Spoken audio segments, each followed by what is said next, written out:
Hey guys, today I'm going to show you how to clean the hydraulic lifters in the 1.6, I believe 1.8 Atom 2. Yeah, I think the solid lifters didn't come out until the NBs. I don't know that for sure though, I've only dealt with 1.6s. As you can see, these things have been sitting out here. You can see where this old rag, they've been sitting out since I took the motor apart, which was months ago, well, about a month ago now.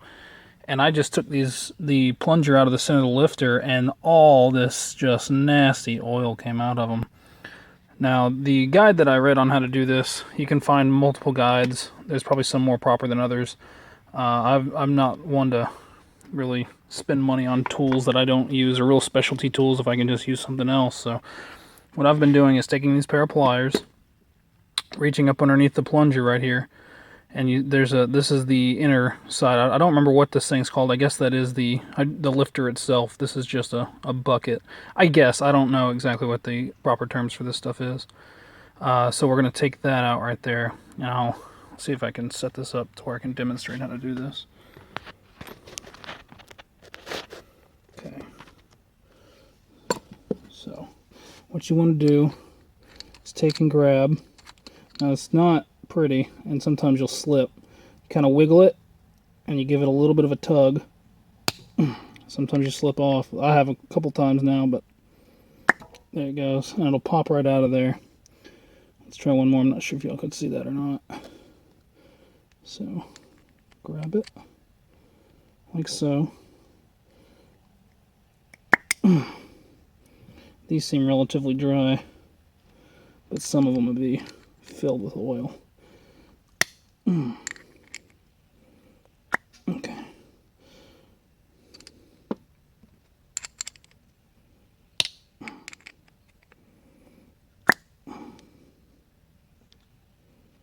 Now, these two were stuck just a minute ago, so I'll try and work them out.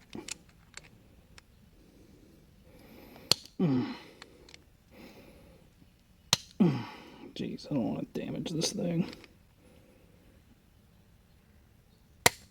This thing is frozen. Oh yeah, there we go. There we go. So I guess what a tip to do is, at least with that one, you definitely want to spin them first. So you want to put your wrench in there, or your vice grips, whatever you're using, pliers, channel locks. Give it a twist, and then pull. And sometimes they'll still not come out. Jeez, this one's bad. Oh, jeez. I'm going to have to get a set of vice grips. So the next thing you do after you take apart your hydraulic lifter assembly, your hydraulic lifters, is you take the assembly itself.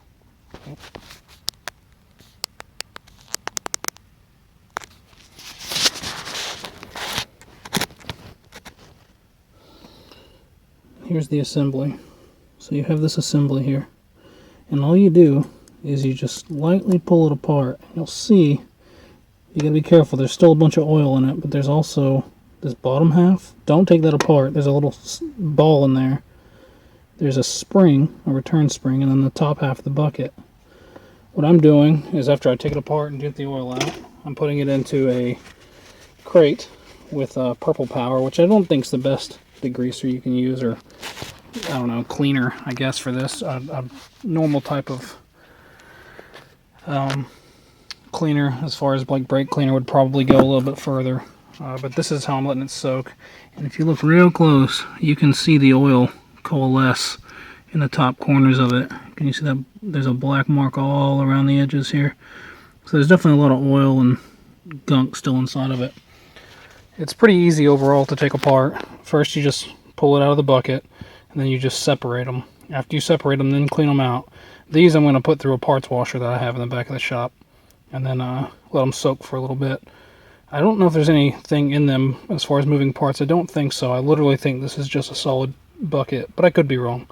But that's all I plan on doing to stop the lifter tick. So after all is said and done, I let them soak for about 20 minutes in purple power, and it turned this stuff just black. So it definitely, but you can tell it's not exactly perfect as far as a degreaser. It's just that oil's hydrophobic, so it's just kind of floating off of it. But it still cleaned it really well.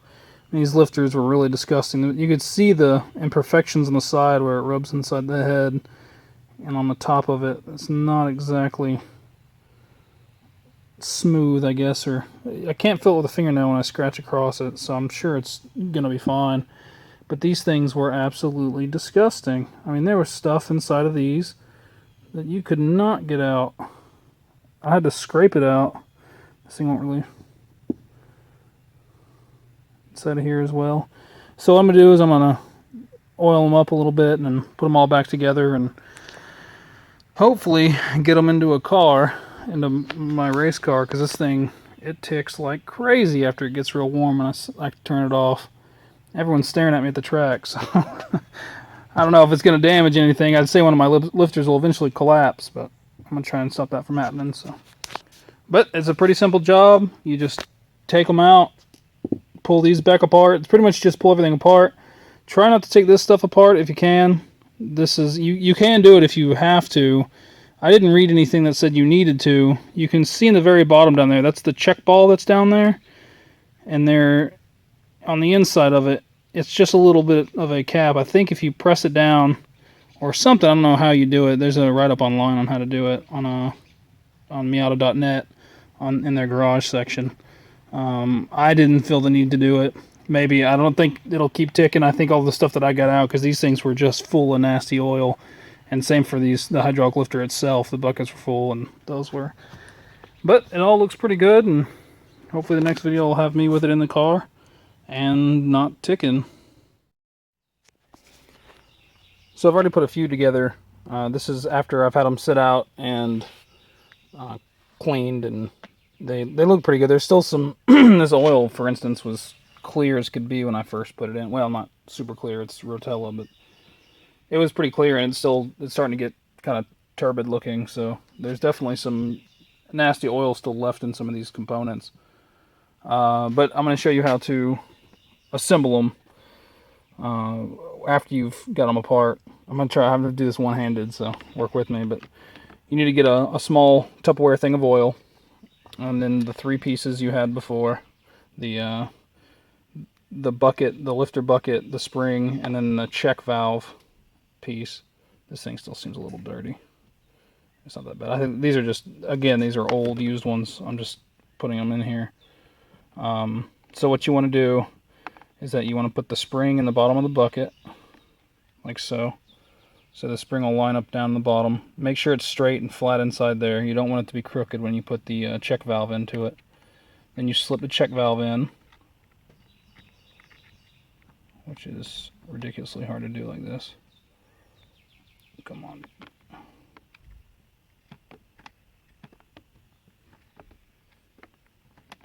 Oh man. So once you get them both together like this, you should be able to take and squeeze it. You can see the spring pushing it back. You're then going to enter it, the tappet side up into the bucket body.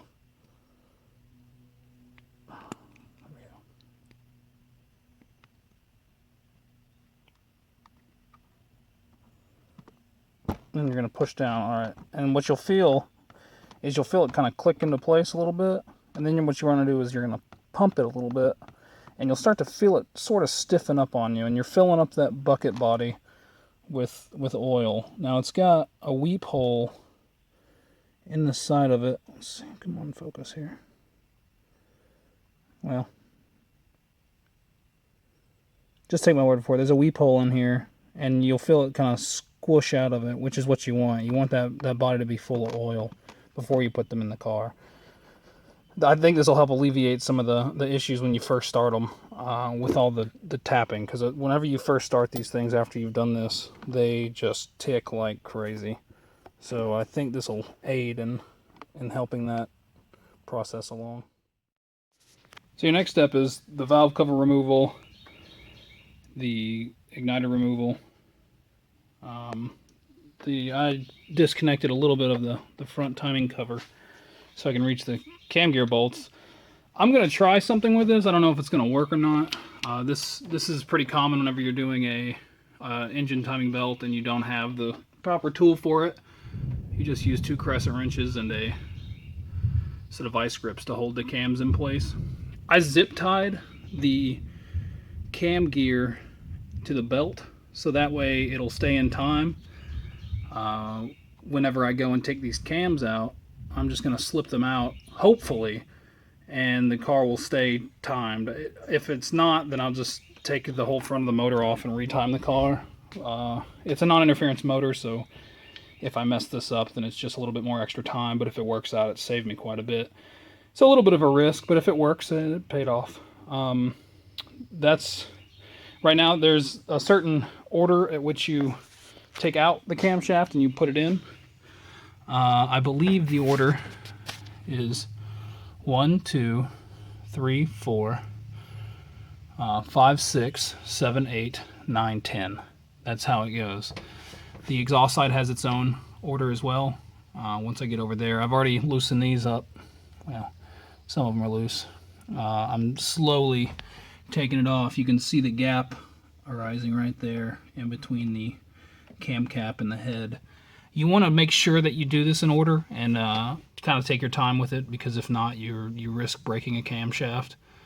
I have not personally ever done that, but I know people that have, on especially Honda motors, where the valve spring tension is real high. These have, of course, the hydraulic lifters, so I don't know if the tension's quite as high on the lobes as it is on like a really good headed Honda. So this might work if you just went, out of order. I don't really know, but I'm gonna make sure that I stick with the service manual, and I suggest anybody else do that as well. All right, so I got the cam back in. I got to look up the torquing specs and the direction of torque. It was kind of difficult to do it with the timing gear all zip tied up to the belt. I had to put the cam on it and then almost rotate a little bit on the exhaust cam to get it to roll to a position where I could actually put the intake cam. I had to rotate the intake cam to get the exhaust cam into a position where I could actually put it into place. And then I took a flat extension, I placed it between this gusset and the cam and kind of rolled it inwards towards this way, and it fell into place, and I was able to put the cam caps on and not take anything off. So you can only do one cam at a time this way. You might be able to do two, I don't know, but I would not try doing two, because I feel like it might have a possibility of slipping off the crank gear, as well as the tensioner completely tightening up, and you're not going to be able to get anything on. So this seemed to work. We'll see whenever it comes to start it. Alright, so everything's installed, and we're going to see if it works. I took all the zip ties off the cam gears and the timing belt. I think everything's plugged in. I mean, there's only ignition, so let's give it a shot.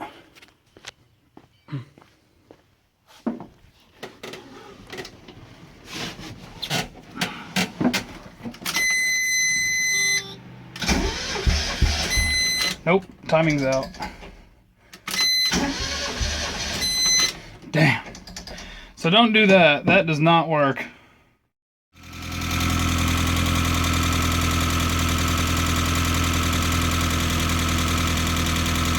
So it should tick like this for a while until the lifters fill up. Earlier, whenever I tried to take the car and use the zip ties to hold it in time, don't do that. It doesn't work. I had to just retime the whole thing. So I'm sure the timing's still a little out. I'm gonna have to probably reset base timing. In fact, it sounds like it's dying now.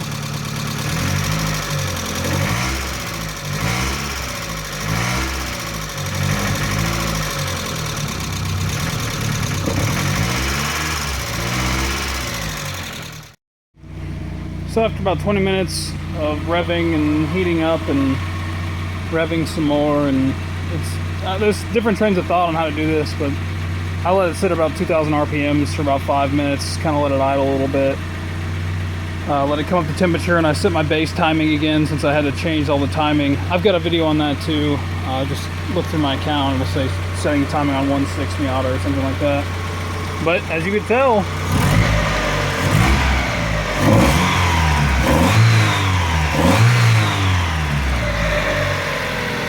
good. The only ticking I can really hear are what sounds like the injectors. I don't think it's any lifter tick at all. It cleaned up pretty nice. It revs a little smoother.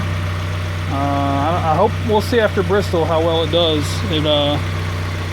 That was really why I did all this. So we'll see next week.